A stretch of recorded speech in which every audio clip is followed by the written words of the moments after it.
du Stade Toulousain, vous êtes 3, ça aide un peu. Comment vous sortez d'un grand club, il est bien structuré et tout, d'une grande ville, vous vous retrouvez à Tarbes, donc comment vous vous retrouvez dans cet environnement et comment vous jugez cette nationale? Donc oui, ouais, on vient de Toulouse, on est 3, donc ça a été plus facile déjà à s'intégrer au groupe. Ensuite ici à Tarbes, pour ma part, je suis aussi à l'UT, donc ça me sort un peu du rugby sur mes temps off. Et puis tout ce qui va être structure, oui forcément la structure est plus petite, mais après moi je suis venu chercher le niveau national, donc c'est ce qui m'intéressait en venant ici, et pour les autres aussi, donc pour Joris et Bilal c'est pareil. Chercher du temps de jeu. Et Ouais, comment vous le trouvez ce niveau comparé au niveau ouais, espoir, comparé aux espoirs, comparé je crois que vous ça, avez joué ben, un peu moi je trouve que c'est un peu plus lent, mais c'est plus physique, donc les adversaires ils vont être plus costauds, ça se rentre plus dedans, donc voilà, c'est un niveau qui est intéressant, donc c'est ça qu'on est venu chercher ici. Donc, voilà. Et là, vous sentez la différence, et derrière, vous pouvez, le jeu, les défenses sont bien organisées aussi, je pense, aussi, en face. Vous vous régalez dans ce championnat Ah oui, bah après, forcément, c'est différent du niveau espoir, donc ça défend mieux, ça attaque mieux, donc c'est plus dur quand même, c'est un niveau qui est professionnel. Donc ouais, derrière, c'est plus compliqué de franchir la ligne. Après, sur ce bloc, on n'a pas eu trop de ballons derrière, donc c'est ça qu'il va falloir qu'on améliore dans le second bloc. Mais ouais, oui, c'est différent du niveau espoir, donc c'est beaucoup c'est supérieur au niveau espoir. Vous ne regrettez pas d'être venu? Ah non, du tout.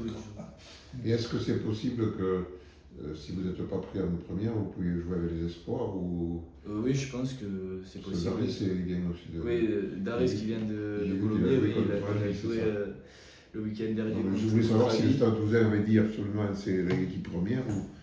Ah non, ça c'est au choix des coachs. S'ils veulent m'envoyer avec l'équipe espoir, ça sera en fonction de leur choix. C'était un gros espoir, je suppose. Oui, j'ai 20 ans, donc j'ai encore l'âge de jouer en espoir.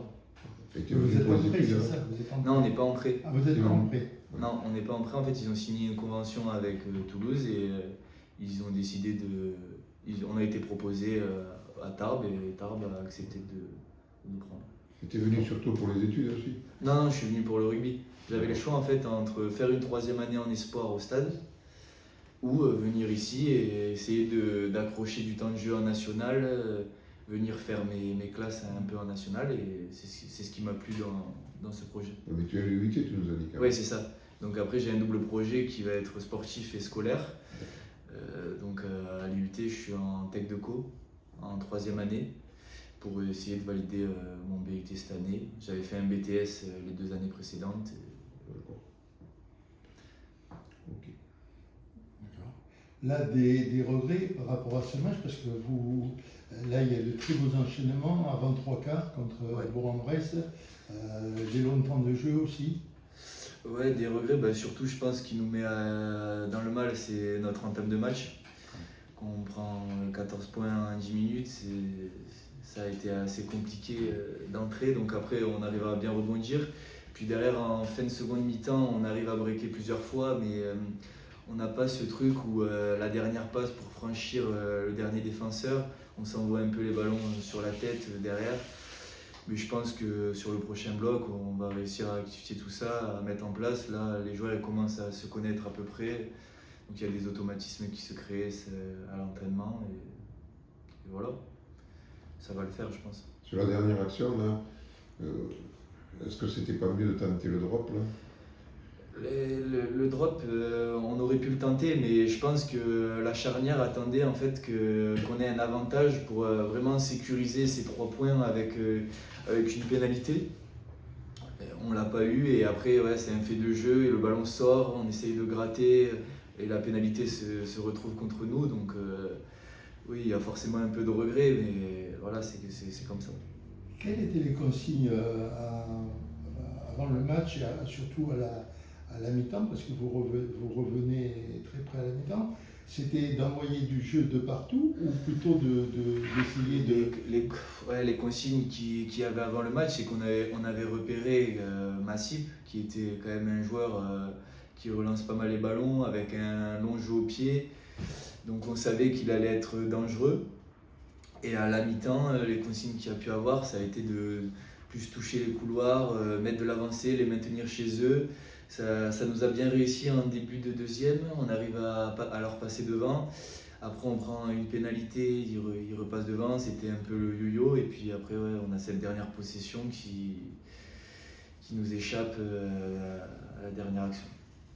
Mais sans vous accuser personne ni rien, est-ce que les consignes, c'était comme vous êtes à 3 points, c'était que vous êtes devant, je veux dire, c'était de relancer ou de jouer de l'occupation, parce que oui, il y a Massip qui était dangereux, il ne fallait pas lui rendre le ballon, mais... Non, les consignes, on avait notre plan de jeu. Après, je pense que vous faites référence à l'action de Thomas Millet, mais c'est pas un problème individuel, c'est un fait de jeu et on le soutient à 100%. Oui, je sais, je veux dire, il n'y avait pas de... les consignes n'étaient pas de relancer compte tenu qu'il y avait Massip derrière.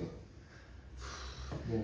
Il n'y avait pas vraiment de consigne sur ça, c'était vraiment, on devait aller jouer chez eux et ça c'est un fait de jeu. Oui, non, tout à fait. Ok, merci.